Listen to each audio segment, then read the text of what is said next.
The broadcast is now starting. All attendees are in listen-only mode. Good afternoon. This is Matthew Mary, Director of Emergency Preparedness with the Virginia Hospital and Healthcare Association. Thank you for all those who are joining us today for the Virginia Healthcare Emergency Management Program webinar series, Winter Weather Preparedness and Response Discussion Panel. A few housekeeping items. All lines will remain muted throughout the duration of today's webinar. If you have a question for the panelists, please type them in the chat box throughout the presentation. We'll host a brief Q&A session following today's presentation. Slides are located in the handout section for your reference. The slides and recording for today's webinar will be emailed out to all registrants this afternoon. Today's panel of speakers will provide firsthand insight from the long-term care and dialysis organizations on responding to a winter weather emergencies and the lessons learned. We're honored to have Charlotte Seibold, Executive Director of Sunnyside Presbyterian Home, and Yessi Cubillo, Regional Emergency Preparedness Coordinator for Renal Network 3, 4, and 5 presenting today. We'll kick off today's webinar with Charlotte Seibold, followed by Yessi. Matthew Allen of VHHA will then moderate our Q&A session. Without further ado, Charlotte, the floor is yours. Thank you, Matthew. Good afternoon, folks. As Matthew said, I'm the Executive Director here at Sunnyside. It's a life plan community in Harrisonburg. We serve approximately 500 residents across the continuum and have upwards of 300 staff. I've served with Sunnyside since June of 2020. And prior to that, I served at a life plan community in Lexington, where I'd been for nearly 18 years. The last 8, I served as the healthcare administrator, and that's really where I got the bulk of my experience in emergency preparedness, planning, and response. So honored to be here to spend some time with you all this afternoon. Hi, good afternoon, everyone. My name is Yessi Cubillo, and I am the Regional Emergency Preparedness Coordinator for Quality Insights Renal Network 3, 4, and 5. Our agency oversees the quality of care of all dialysis units in these 3 networks. There are a total of 18 networks in the United States, and Network 3 oversees the quality of care for dialysis in New Jersey, Puerto Rico, U.S. Virgin Islands. Network 4 oversees the quality of care of dialysis units in PA and Delaware. Network 5 covers Virginia, West Virginia, Maryland, and DC. So we are very busy, and I'm very glad to be here with you today to talk about the efforts that dialysis centers lead when dealing with winter weather.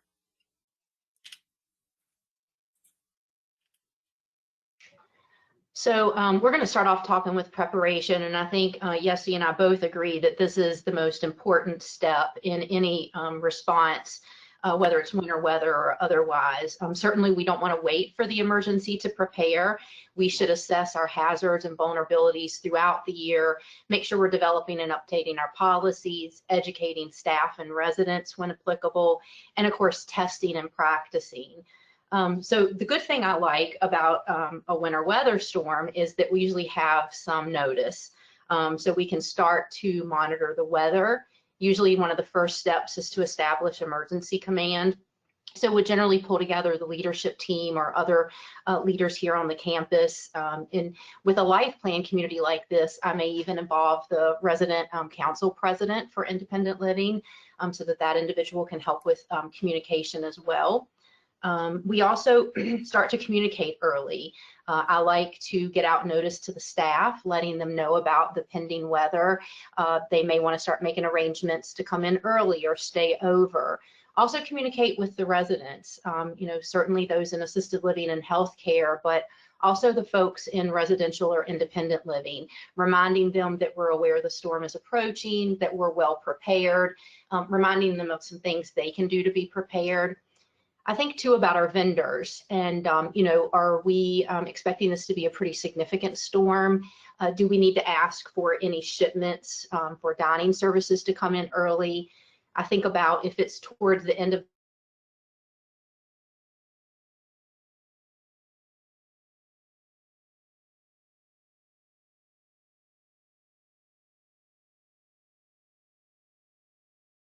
the medication. Thinking about overnight accommodations for staff. You know, most staff want to be here. They want to make sure that they're providing care and services to the residents, but they also want to be safe. So we generally start to identify accommodations on our campus. That's one of the benefits of a community like this, is that we have some guest homes that we can put staff up in. Generally, we have a vacant home or two that we could utilize. A lesson learned during the pandemic, though, my first winter weather storm this past year here at Sunnyside, one of the things that we learned was we couldn't put as many staff in an accommodation as we did prior to the pandemic. So we actually worked with some local hotels that we already had established a relationship with for some additional accommodations. Again, I've touched on supplies. We certainly don't want to wait for that weather storm, but it doesn't hurt just to do another check to make sure we're okay on everything that we might need. Readying our vehicles. Again, we've already done this here on the campus in preparation for any inclement weather, but it doesn't hurt to have the buildings and grounds guys go out and just make sure everything's good to go. Again, throughout, I like to remind residents and staff of things that they can do. You know, plug in your cell phones and make sure they're charged. Reminding staff to bring an overnight bag. Reminding the residents to make sure that they have, you know, their flashlights handy, extra batteries. Do they have enough water? Are they okay on their medicines? And again, I'm talking primarily the folks that live in independent residential living. Another practice that we've embraced over the years is to maintain a list of our at-risk residents. And again, that would be more on the independent living side of the house. So who are the folks that maybe utilize oxygen, or they have in-home caregivers that if those caregivers couldn't get here during a storm, that we might need to provide some additional support to those residents. Occasionally, for any other folks on this call that work in life plan communities, we all have some residents that are maybe just teetering on still safe and independent living, but that need to move through the continuum. So those are folks that might need a little more attention from us during that storm. So we keep that list maintained throughout the year, but we do another review of it anytime we have something like a winter storm approaching. And then prepare for potential loss of infrastructure. Again, we don't want to wait for the storm for this, but what if we lost access to our electronic medical record? What are the backups for the staff for that? And do the staff know how to get into it? What if we lost power? Here at our campus, assisted living healthcare and our independent living apartment building, they are supported by a generator, but our cottages and villas aren't. So we need to prepare for that. Or what if we lost some other emergency systems during that storm? So Yessie, I'll let you take it from there.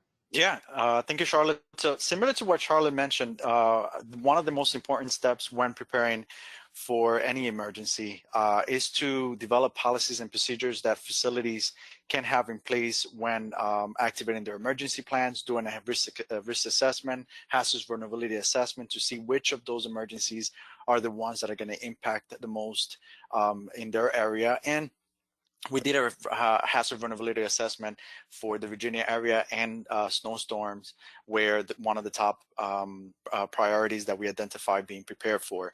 But one of the things that we asked, not us, but CMS has as a requirement of the dialysis centers is that they collaborate with their emergency management agencies.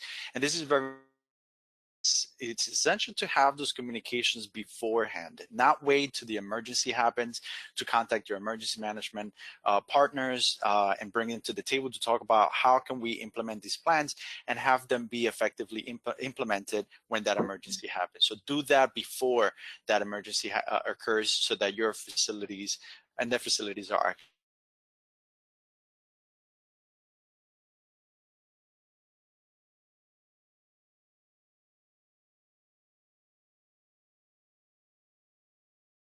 of us who putting other patients there and some other staff overnight so that they can be able to leave the facility safely. So, you know, taking all that into consideration, tracking of patients and staff during an emergency, just as the tracking of a patient is important, tracking of the staff is just as important, and being able to provide a safe return to the center is important for both patients and staff, because without the staff, the patients would not be able to receive treatment. Maintaining situational awareness, as Charlotte mentioned, the good thing about, I'm not gonna say great, but good thing about winter storms is that we have some warning of what's to come. We have it gives us some time to prepare the dialysis centers to get everything in order so that they're able to implement their contingency plans if necessary and be able to respond with enough time. So we as a network, we communicate, we keep track of these events, and we send communications to the dialysis centers, letting them know that, hey, this is coming your way, just in case you didn't know, because we know everyone is busy, but be aware that this is coming, and know that if there's an impact to your dialysis centers or patients, there are methods of reporting to Virginia through VHAS and through the network through our own reporting methods as well as a backup. Staff also are required to provide patients with education in the event that the patient is not able, so we're talking about a winter storm, if the patient is at home now and that patient is not able to leave their home for a day or two, how can they then follow a 3-day diet so that the patient is not impacted? The patient's 3-day diet is different from the general population 3-day diet because the patient cannot take so much fluid in. They have to limit some of their foods, and they have a specific diet that they need to follow. Even if they go to a shelter, they need to follow specific diets. So this is very important for the patients to be aware themselves of this diet in the event they need to shelter in place or go somewhere else.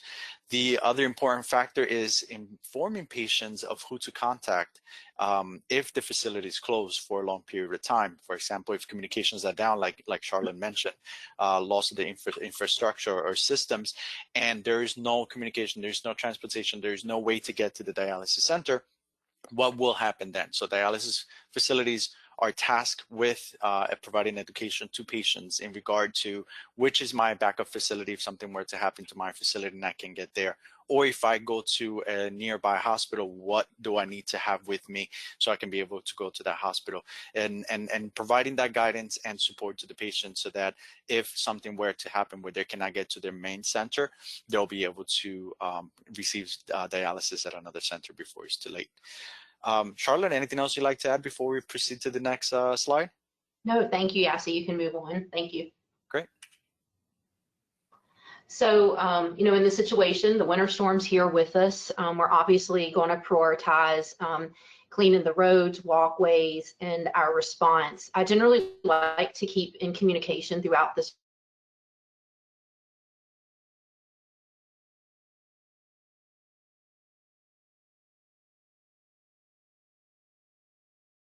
but I like essential living because many of them might be eager to get out of their home. So we want to encourage them to stay home if they will, because we're definitely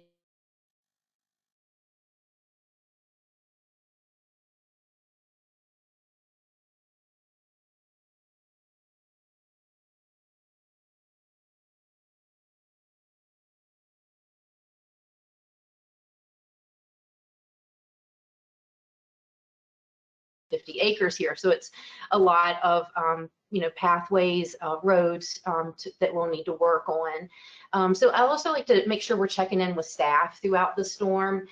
Some of these folks might have slept over. They might be working lean.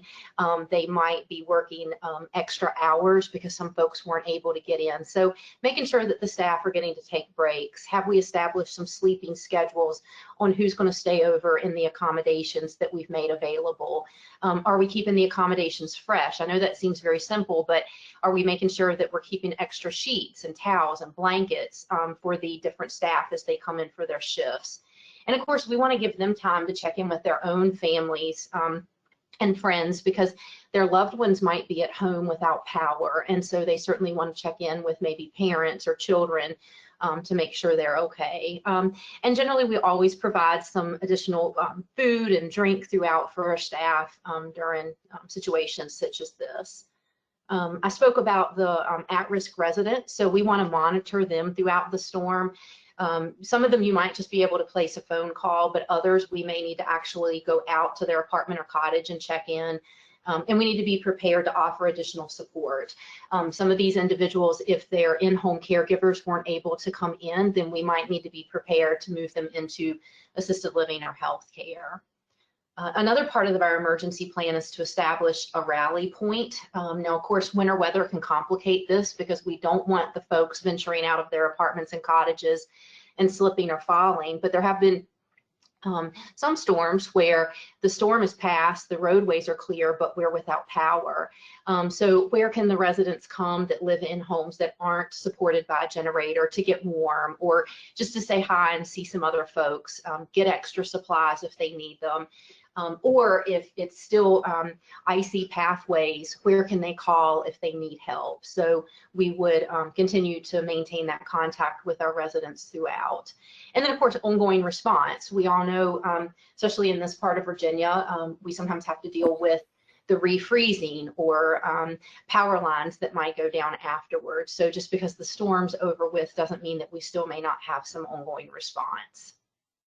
Yessie?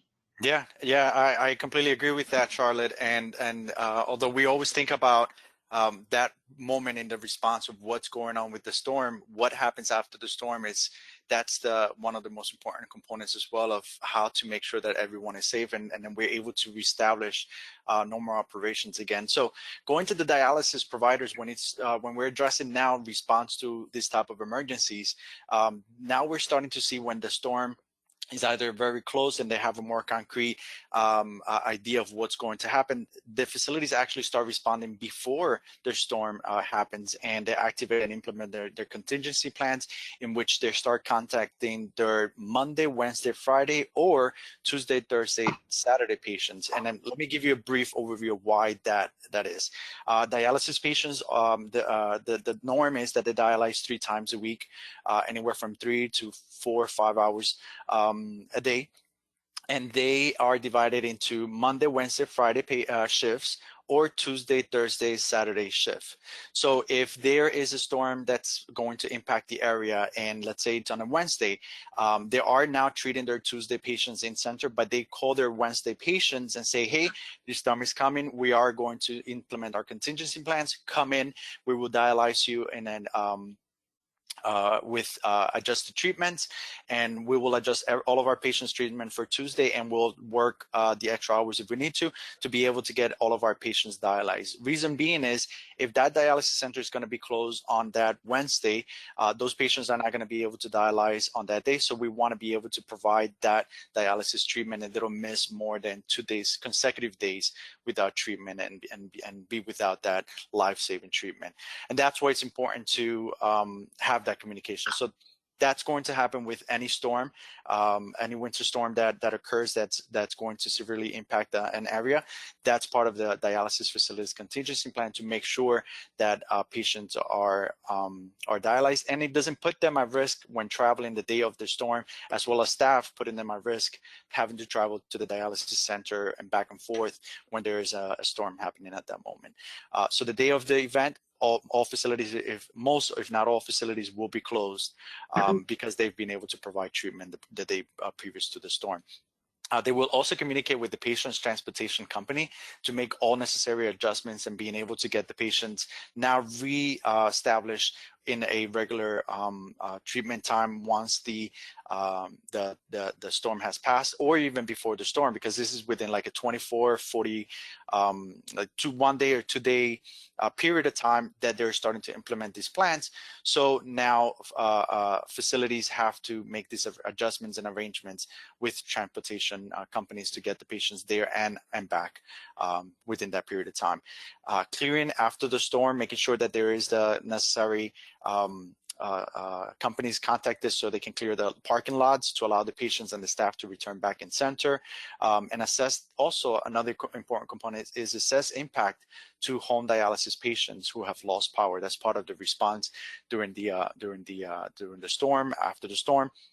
Just making sure that these home dialysis patients are able to continue doing their treatment, are not encountering any issues at home. And if they are, and they cannot continue doing the treatment at home, that they are then referred to one of the if not to their home dialysis center, to a sister facility or backup facility that can take them in to provide treatments. The whole idea is we want to be able to try to keep these patients out of the hospitals in the event that hospitals are overwhelmed with X amount of patients, and now you don't want to add another burden of bringing dialysis patients who could actually be dialyzing in center. So making all these arrangements to ensure the continuity of care of these patients is part of that response. Anything else you'd like to add, Charlotte, before we go to the next slide? No, thank you. Okay. Communication. So having a solid communication plan is definitely key to any emergency response. And again, as Yessie and I've stressed throughout, we want to have a good communication plan in place, and our staff to be educated on it and tested it prior to any emergency. But as we've touched on, we're communicating with residents, our stakeholders, the families, staff, prior to and throughout the winter storm. And of course, we want to ensure some alternative communication methods. We're updating, social media, our website, especially if we were to happen to lose phones, for instance. How can folks get a hold of our staff if they need to? What if a family member wants to call in and check on their loved one in assisted living or healthcare and our phones are down? What if a physician's office needs to call in? So looking at different alternative means of communication. Some of the tools that we use here is our emergency system, SARA, which some of you all may have that in your communities, Situational Awareness and Response Assistant. And so we will use that to push out emails or phone calls, more on the independent living side of the house, just to update them or inform them of something. We also are fortunate here to have a program called Touchtown. It's web-based. Residents can access that for communication and updates. We also have an internal TV channel, so we might push out slides for reminders of where they can call. We may actually do a live update during a storm.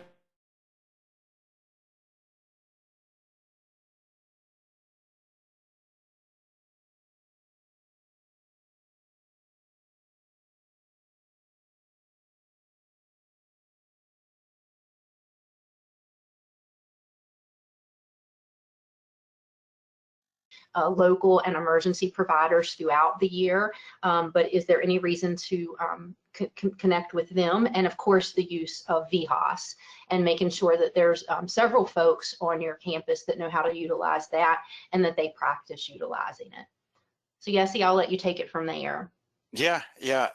Tracking of dialysis patient status and their staff, as I mentioned earlier, it's important during and after any type of emergency. CMS, Centers for Medicare and Medicaid Services, looks to the networks to make sure that we are in communication with the dialysis centers, that we're tracking their status after the storm. If they're closed more than 24 hours and they're reporting not being able to resume operations because of either loss of power or some damage that occurred to the facilities, they want to be able to follow up and track that information so that we can be able to provide support to the patients and to the facility and address any concerns or issues that are coming up. Notification must be made to the network through our system that we have, where patients can, facilities can actually contact reporting to us directly online of their status, how many patients were displaced from their facility if anything were to happen.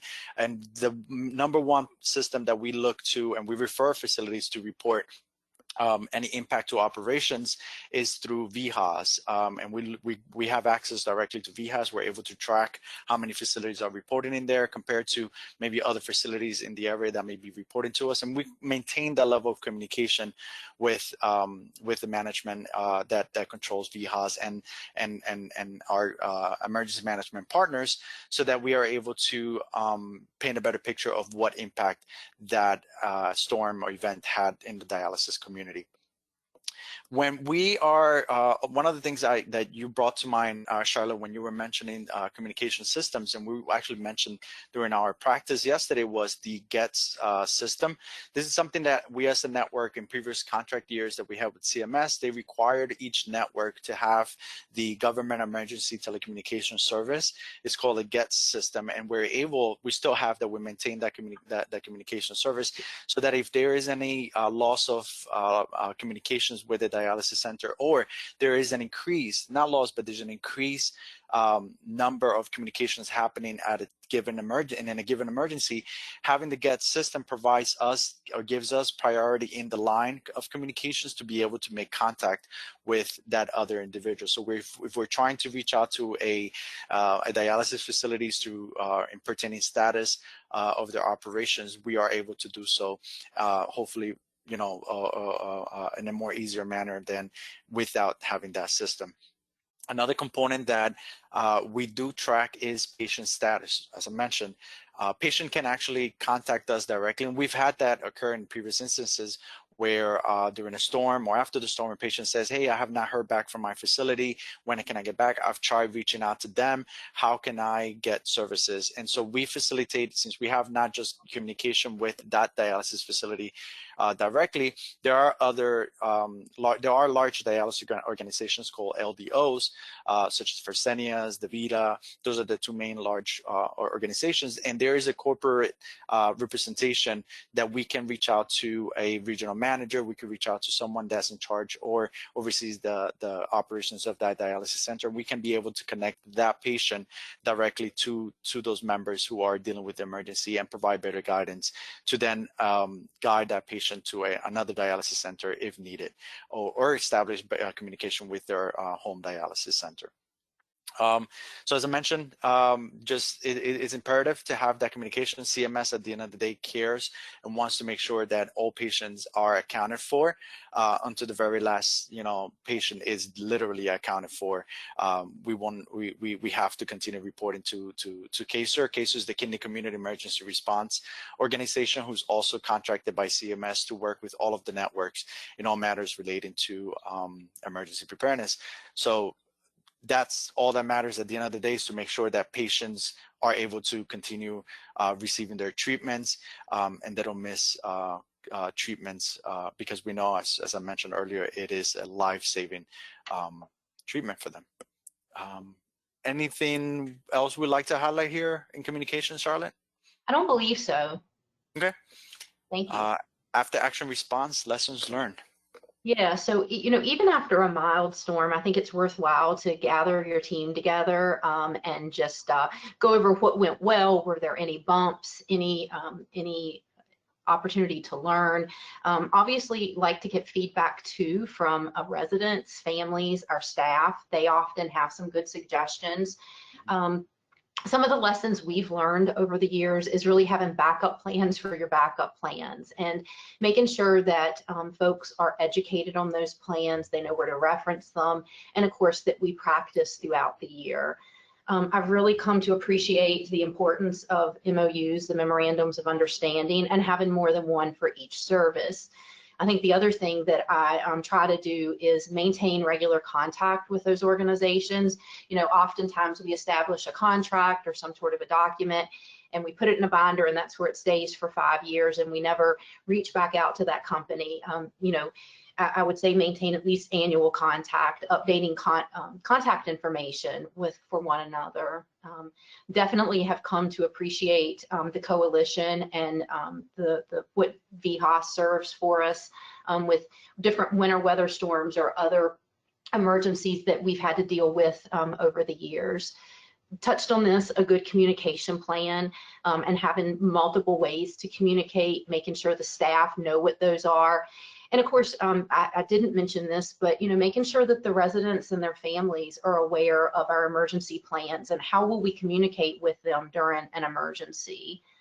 One of the things that we did in my previous organization, and to some degree we have this here, but I hope to grow it this coming year, is having a couple of emergency closets where we might have some extra scrubs or clothing for staff that maybe had to stay over or didn't get a chance to plan ahead. Some toiletries, any one of us could get stuck here and may not get to head home.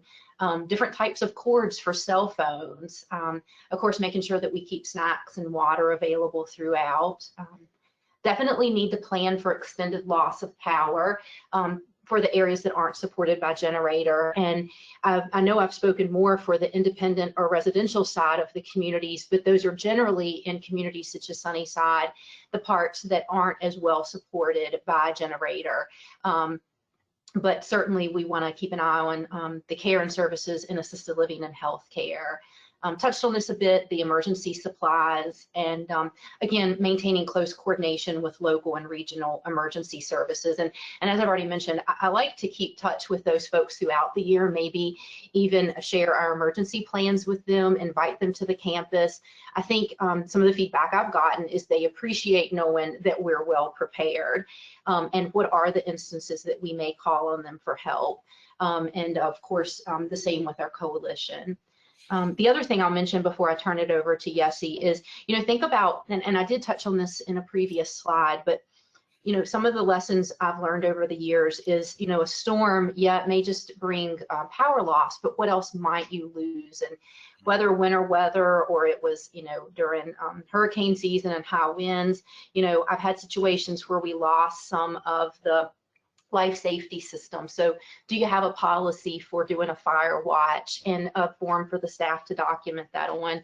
What if you did lose your Wander Guard system went down, and residents who are at risk for elopement, are they able to get out the doors and the system wouldn't sound? Having a policy for that, a way for the staff to document so we can demonstrate that we ensured the safety of those residents even while the system was down. And I've also had situations, not here at Sunnyside, but in the past, where we might have had temporarily a call bell system go down. So how are we making sure that the residents are able to call on us for help? And of course, some of those systems can be impacted by things such as winter weather, power outages, and so forth. So a few lessons learned. Yassi, I'll turn it over to you. Yeah, that's great, Charlotte. Thank you. In addition to what Charlotte mentioned, those personal, like the blankets, flashlight, lanterns, batteries, patients in the dialysis communities are advised to have these personal items at home. Dialysis centers try to equip themselves as well with some of these supplies so that in the event they have to shelter in place, they have that as part of their plans. But one thing I do want to bring to everyone's attention is part of the after action, and always a lesson learned that we like to share with all of our partners in every presentation, is that dialysis facilities operations, there are basic needs that they need to have present and to be able to continue the operations. And one of them that is very, very important is water. Patients need to be able to, the facilities need that water to be able to dialyze the patients. And I put this here so it gives you a better idea of what's needed. Dialysis facilities need an average of 30 gallons of water per patient to provide one treatment. And Virginia has around 13,000 patients, which is an estimated of 1.2 million gallons of water weekly to provide treatments to these patients. And every treatment a patient misses puts that patient's life at risk. So that's why I want to bring to everyone's awareness, how important that water is. And the second component that's very important is the electricity. Having electricity to be able to run the machines, to be able to run the facility, that's very important.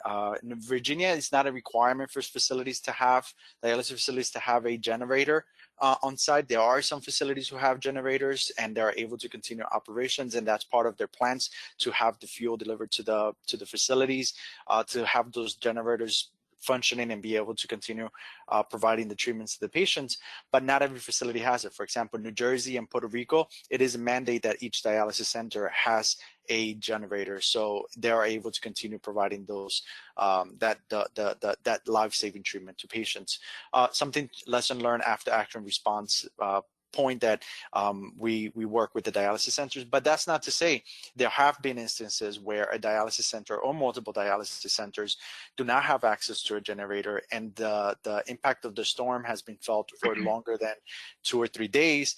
Now, a sister facility who may have access to a generator, or one of those LDOs who has access to those generators, they work collaboratively with at the CASER level, as I mentioned earlier, in CMS, we all work collaboratively to be able to get a generator to that dialysis center and the fuel necessary to be able to run that generator and provide the continued treatment to patients. So electricity and water, very important. Electricity, water, and I should have said fuel too, because you need the fuel to be able to get those generators running and ongoing situation. And as we've experienced in previous events, when there is something that's impacting the general population, fuel becomes a commodity, and it's something that not everyone at the time may have access to. So having that access to fuel is also important.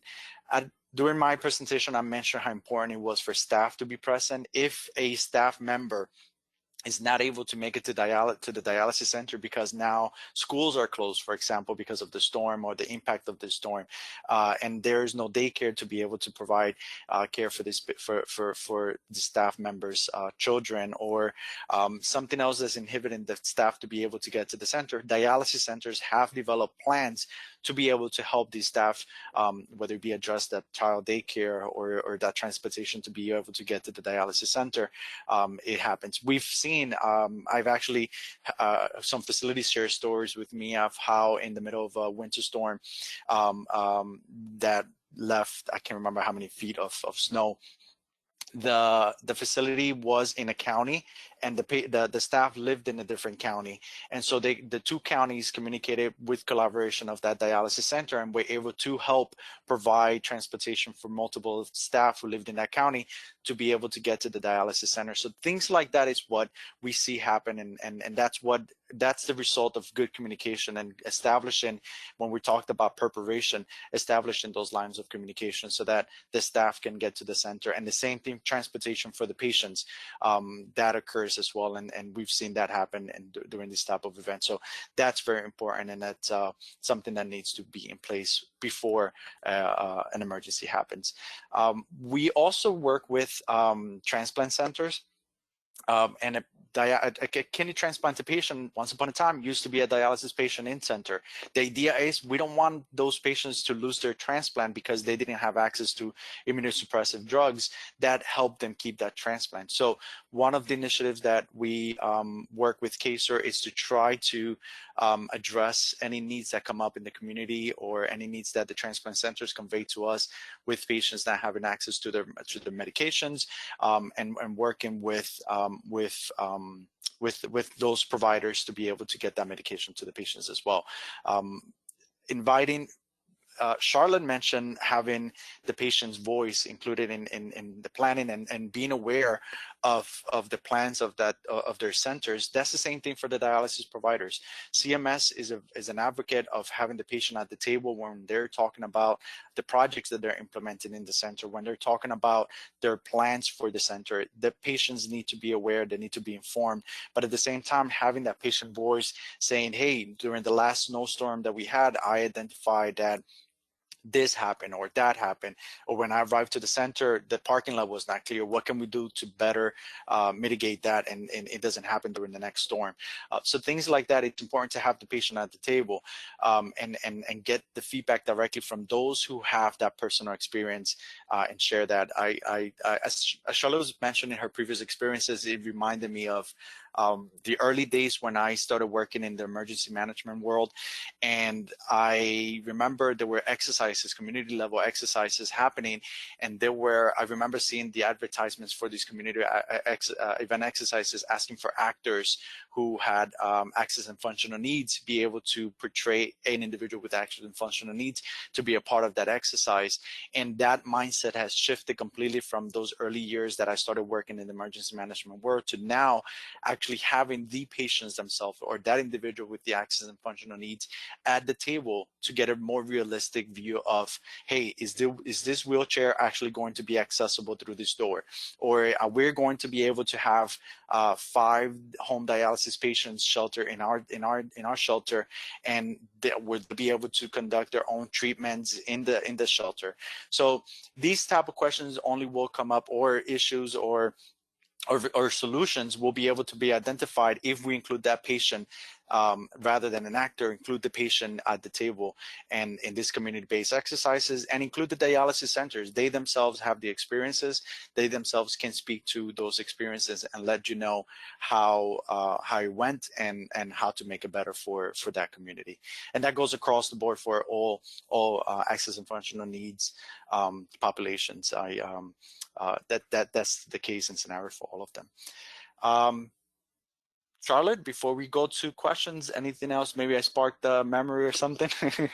Yeah, you actually I did think of one thing that when I came to work here at this community, they already had. So thinking about any folks on the call today that maybe have parts of your community that aren't supported by a generator, the community here, Sunnyside, had purchased, they're called Blackout Buddies, and they are plugged in into the homes, so into the apartments or cottages. And from what I understand, one was provided to every household here, and it can work as a night light or a flashlight. And so it maintains some charge if we were to lose power. So just thought I would share that lesson that was learned here at this community, and something that is great to have here on the campus. So thought I would pass that along.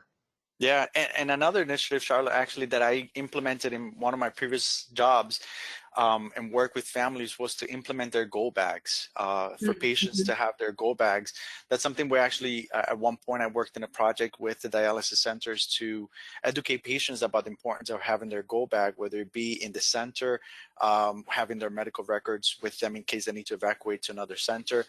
And that kind of sparked some ideas for the dialysis centers to, hey, instead of giving their treatment records of what's needed for them to receive a treatment once a year, how about we do it more often on a quarterly basis? Or now it's actually before a actual impending storm or something like that happens, that's given to the patients. But the go bag, that's a keyword that I know many of you can relate to and understand at a personal level, at a organizational level, in promoting this self-preparation with those basic or more important needs that someone may need if they need to go to a shelter or evacuate their homes. Yeah, Okay. definitely a good model practice. Definitely. Okay. I think questions now, Matt?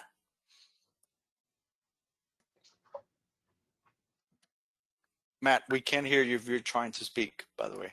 Hey, Yessie. So there you go. Thank you, Charlotte. Thank you, Yessie. I appreciate that great presentation. Very informative and very, I know, educational for everybody on the attending. At this time, I don't have any questions in the chat box, but we have, 15 minutes to address any questions that you have that were sparked during the presentation. So please feel free to place those in the chat box or the question section, and I will pose those to the panelists. So I'll give a few seconds to a minute for everyone to place their questions in the chat box.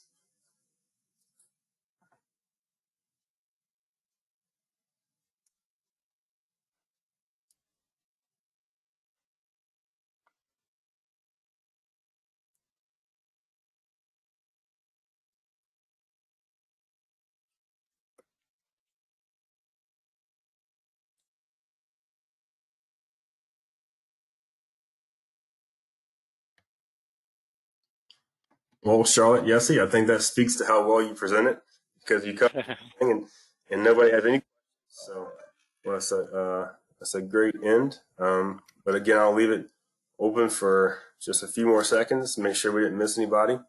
Oh, here you go. All right, they're coming in now.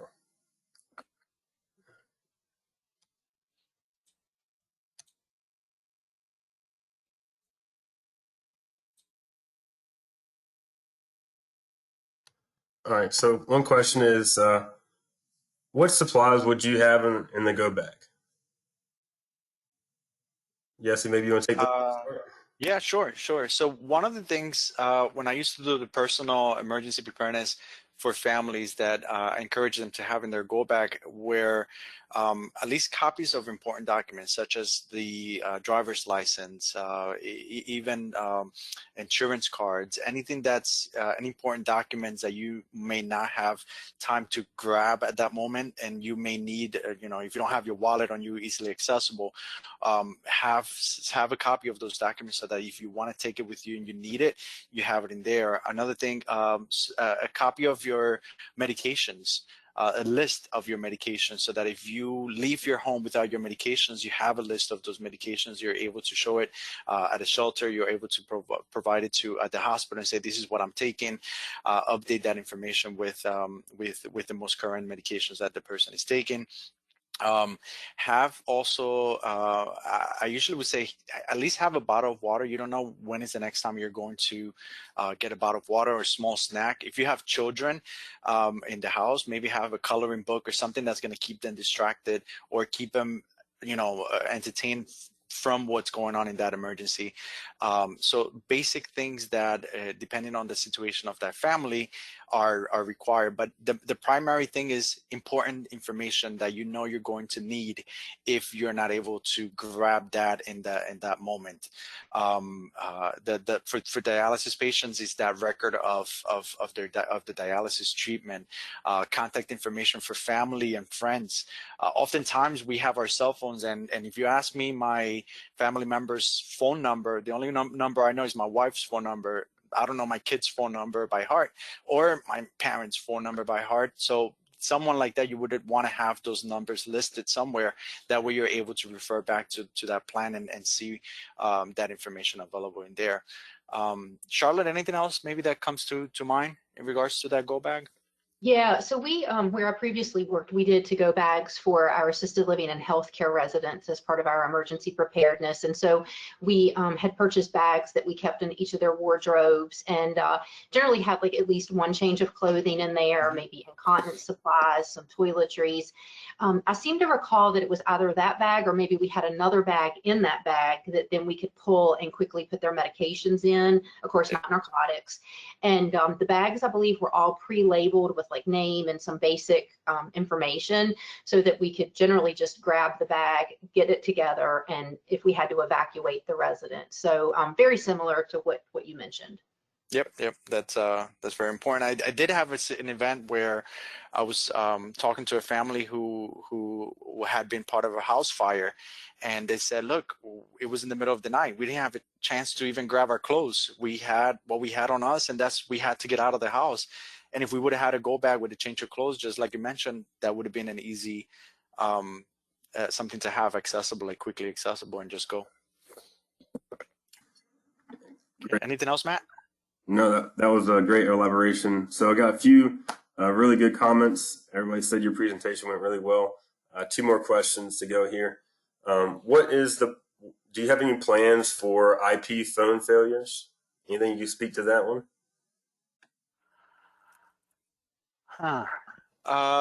So Charlotte, do you have anything that comes quickly to mind? I'm trying to put my thoughts together. So if you have something.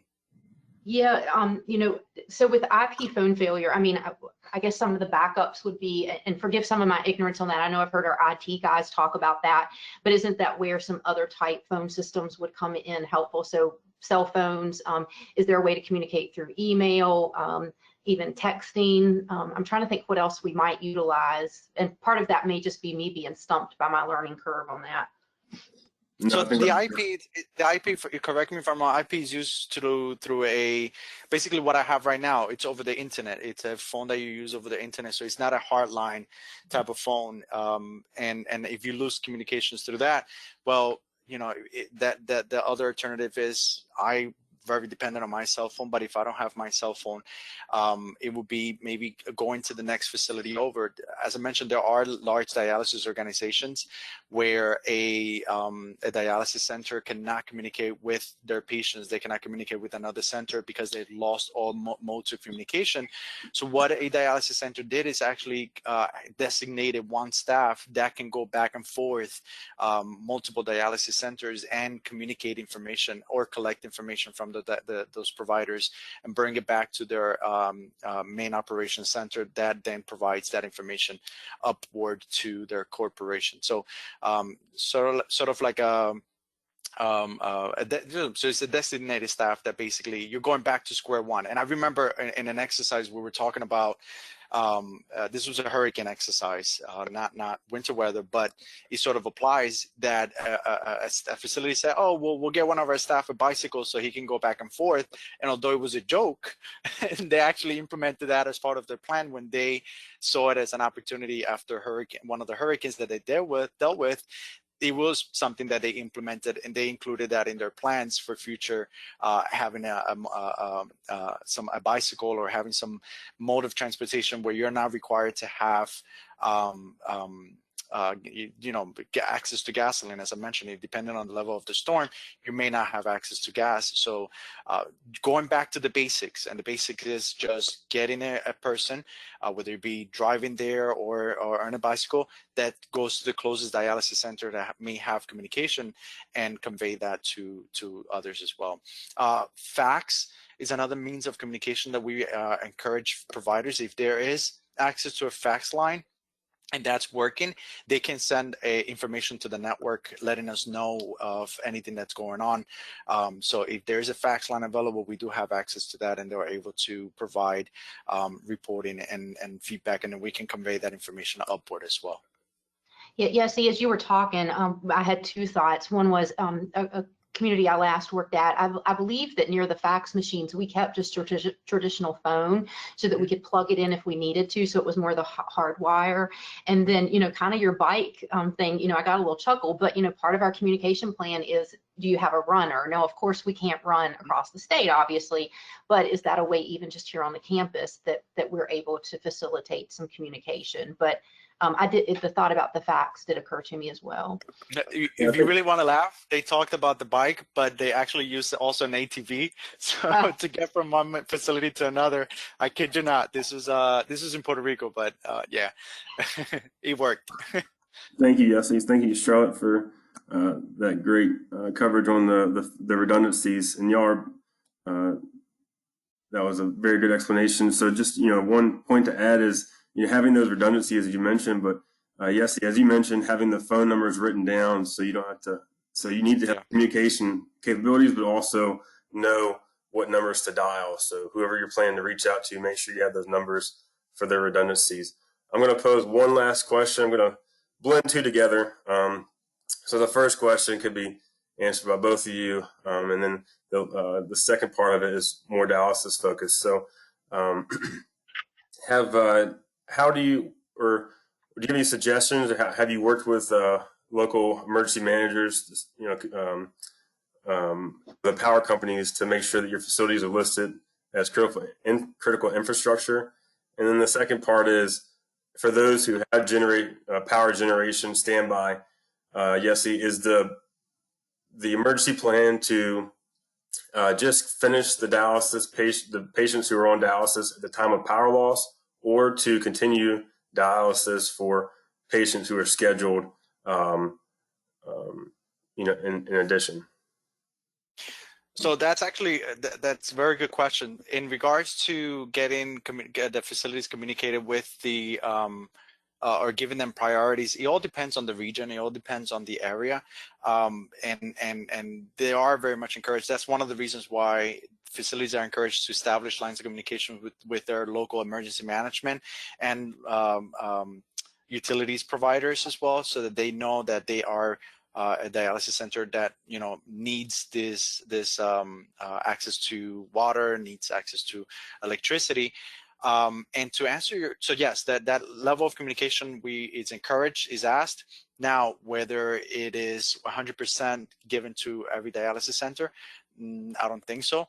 But it is definitely an effort that it's ongoing, and it's something that it's better to be the voice of reason, and kind of bringing this awareness, rather than saying, oh, nothing's going to happen as a result of it, why do anything? So every facility is encouraged to do that and communicate those needs to who need to be aware of them. Now, your second question was in regards to continuing treatment if a facility who has a generator, for example. So if a facility has a generator and they experience a power outage, do they stop treatments or do they continue their treatments? The answer to that is the facility will continue treatments. They will turn on those generators. It may take a few minutes, it may take half an hour or so, and the patient's treatments may be adjusted as a result of it, but treatments do continue, and they have reported. I do get reports from facilities saying our facility experienced a power outage. We are working on backup generators and providing treatments to our patients. If any needs arise, we'll let you know. So the facilities do continue the treatments, and they don't stop. They automatically go to, that's part of the plan, to automatically switch over and go to that backup generator and continue providing care. Awesome. Thank you, Yessie. Charlotte, anything to add? Your communication like those yearly communications with your power company or local EMs regarding power? Yeah. Yeah, we've had good success with that, being able to keep regular contact, make sure that they know that we need to be prioritized if at all possible. And it's also been helpful to get as many phone numbers from other folks that work at those companies, not just thinking about the power company, but, you know, so that there's actually a point of contact with somebody who we know their name that we can call directly, has been helpful, not just for the electric companies, but for other vendors as well. Thank you, Charlotte. Thank you, Yessie. Matt, you want to close this out? Again, thank you to Yessie and Charlotte for joining us today and giving your subject matter expertise for the long-term care and dialysis organizations across the Commonwealth. And most importantly, thank you for your leadership throughout this pandemic response. And thank you to all the members across Virginia that have joined us today for the webinar. We look forward to you all joining us in another 3 months for the next edition of this webinar series. Wish you and your family a very restful and happy Thanksgiving next week, and we'll talk to you soon. Thank you.